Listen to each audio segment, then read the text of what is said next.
தனது மகளை பாலியல் வன்கொடுமை செய்ய முயன்றவரை கொலை செய்த தந்தை வீடியோ வெளியிட்டு ஏன் கொலை செய்தேன் என விளக்கியதால் பரபரப்பு. ஆந்திராவின் அன்னமையா மாவட்டத்தை சேர்ந்த பிரசாத் என்பவர் தனது மனைவி சந்திரகலாவுடன் குவைத்தில் வேலை செய்து வரும் நிலையில் தனது 12 வயது மகளை உறவினர் வீட்டில் தங்க வைத்துள்ளார். இந்த நிலையில் கடந்த வாரம் வீட்டில் சிறுமி தூங்கிக் கொண்டிருந்த போது அதே வீட்டை சேர்ந்த ஆஞ்சநேயலு என்ற 59 வயது மாற்றுத்திறனாளி தனது பேத்தி வயதான அந்த சிறுமியின் வாயில் துணியை வைத்து அழுத்தியுள்ளார். தொடர்ந்து அவர் சிறுமியை பாலியல் வன்கொடுமை செய்ய முயன்றுள்ளார். ஆனால் சிறுமியின் சத்தம் கேட்டு உறவினர்கள் ஓடோடி வந்துள்ளனர். பின்னர் அந்த சிறுமி நடந்த விவரங்களை குவைத்தில் உள்ள தனது தாய் சந்திரகலாவிற்கு போன் செய்து கூறியவுடன் இந்தியாவிற்கு திரும்பிய அவர் போலீசாரிடம் புகார் கொடுத்துள்ளார்.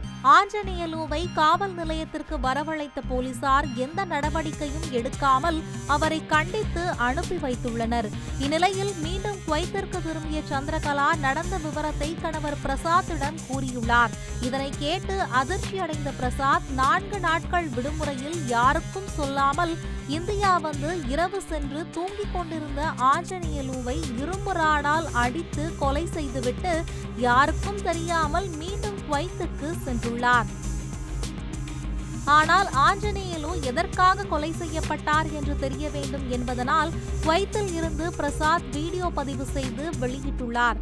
பெண் பிள்ளைகள் மீது கை வைத்தால் அவரது தந்தையோ அண்ணனோ தம்பியால் இதுபோன்ற நிலை ஏற்படும் என்ற பயம் தவறு செய்பவர்களுக்கு இருக்க வேண்டும் என கூறி நடந்த விவரங்களுடன் விளக்கம் அளித்துள்ள பிரசாத், தவறு செய்தேன், அதற்குண்டான தண்டனையை சட்டப்படி நான் ஏற்க தயாராக உள்ளேன் எனவும் கூறியுள்ளார். அதற்காக விரைவில் இந்தியா வந்து போலீசில் சரணடைவதாகவும் இந்த வீடியோவை முதல்வர் சந்திரபாபு நாயுடு மற்றும் அனைத்து ஊடகத்தினரும் இதுபோன்ற சம்பவங்கள் நடப்பது குறித்து விவாதம் நடத்த வேண்டும் என பிரசாத் கேட்டுக் கொண்டுள்ளார்.